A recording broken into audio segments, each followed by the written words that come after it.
अस्सलाम वालेकुम। Welcome to Alrafay computers. मैं हूं आपका टीचर मोहम्मद सरवर।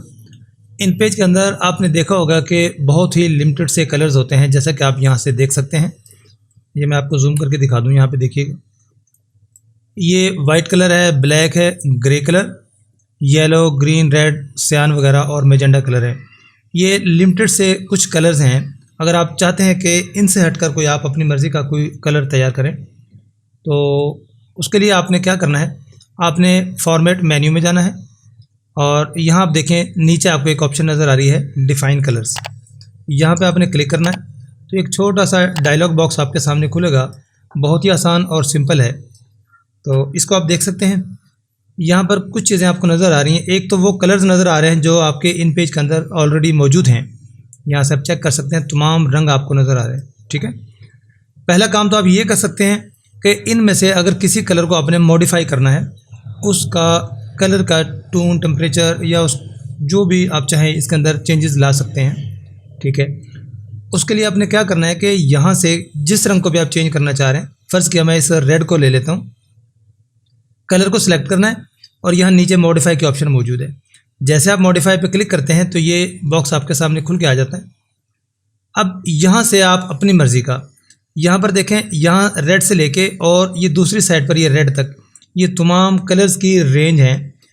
कोई भी रंग ऊपर की जानब फुल कलर होता है और नीचे की जानब बिल्कुल वो उसकी जो ओपेसिटी है वो ख़त्म हो जाती है। ठीक है, यहाँ पर फुल कलर है और यहाँ पर वो बिल्कुल ज़ीरो हो जाता है। ये रंगों की रेंज है। इधर से कलर शुरू होते हैं और यहाँ तक कलर जाते हैं।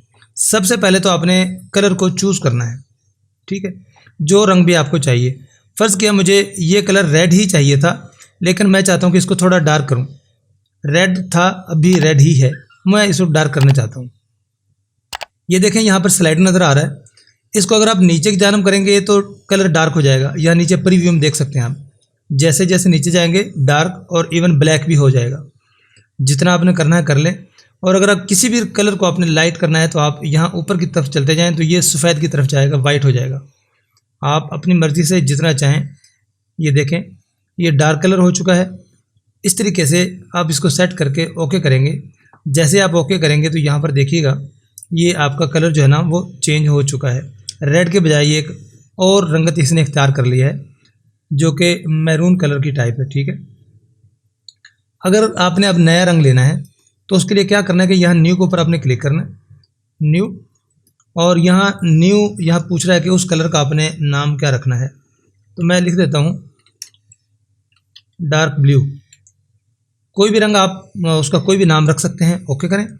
नाम देने के बाद अभी आपसे पूछेगा अगर रंग चूज़ करें कौन सा कलर चाहिए, जहाँ से भी आपने लेना है। मुझे डार्क ब्लू चाहिए, मैं ब्लू कलर लेने के बाद इसको यहाँ से थोड़ा सा डार्क कर लूँगा। जैसे मैं ओके करता हूँ तो आप देख सकते हैं कि यहाँ पर जो है ब्लू कलर था और इसके नीचे ये जो डार्क ब्लू है, मैंने ये कलर ले लिया है। अब इस कलर को हम यूज़ भी कर सकते हैं। इसके बाद हम इस डायलॉग बॉक्स को, जो डिफ़ाइन कलर्स का डायलॉग बॉक्स है, इसको मैं क्लोज़ कर देता हूँ यहाँ से। अब हम चलते हैं इन पेज के अंदर जहाँ पर रंग मौजूद है, वहाँ से इन रंगों को यूज़ करके देखते हैं। ये नीचे एक छोटा सा बॉक्स आप देख रहे हैं, तो यहाँ कलर्स में जाएँ और देखें क्या वो कलर जो आपने अभी लिया था है। ये डार्क ब्लू पर मैं क्लिक करता हूँ तो अब ये देखें, जो टॉप पे आपको नज़र आ रहा है ये वाला, ये हमारा पहले वाला रंग है जो कि ब्लू कलर था, और ये नीचे वाला वो रंग है जो हमने अभी डार्क ब्लू कलर नया रंग बनाया है। इसी तरीके से आप इसको टेक्स्ट के ऊपर भी अप्लाई कर सकते हैं। यहाँ पर चूँकि मैंने इसको पिक टूल को लिया हुआ है और यहाँ से जब हमने कोई तहरीर करनी है तो ये जो हाथ का निशान है इसको आपने क्लिक करना है, जैसा मैं अपने पिछली क्लासेस में बता चुका हूँ। आप अपनी इस तहरीर को सिलेक्ट करें जिसके अंदर आपने रंग भरना है। सिलेक्शन करने के बाद यहाँ रंगों में जाएं और यहाँ पर देखें जो रेड कलर था वो अब नहीं है, ये डार्क कलर जो हमने किया था वो हो चुका है। ये देखें, इस तरीके से आप यहाँ से अपनी मर्ज़ी के जो कलर्स हैं, ये ब्लू कलर ले लेता हूँ मैं, ये ऑलरेडी ब्लू ही था, तो यहाँ से मैं दूसरा मैजेंडा कलर ले लेता हूँ। और ऐसे आप किसी भी कलर को आसानी के साथ मॉडिफाई कर सकते हैं, रंग चेंज कर सकते हैं, और अगर आप चाहें तो नया रंग भी बना सकते हैं। उम्मीद है कि आज की क्लास से आपने बहुत कुछ सीखा होगा। ये ऑब्जेक्ट है, जैसे ही हम इस हाथ को या लिखने के लिए जो टूल है इसको यूज़ करते हैं तो ये जितने भी ऑब्जेक्ट्स हैं वो गायब हो जाते हैं, और जैसे हम इस टूल को लेंगे इसके बाद ये सारे ऑब्जेक्ट आपको नज़र आना शुरू हो जाते हैं। उम्मीद है कि आपको रंग बनाना, उसको मॉडिफाई करना समझ आ गया है। अगर कोई इशू है तो कमेंट सेक्शन में लिखिए। अगर ये क्लास अच्छी लगी है तो लाइक कर दीजिए, और अभी तक अगर आपने इस चैनल को सब्सक्राइब नहीं किया तो सब्सक्राइब कर दें, वीडियो को शेयर करें। मिलते हैं अपनी नेक्स्ट क्लास में, तब तक के लिए इजाज़त दीजिए। अल्लाह हाफिज़।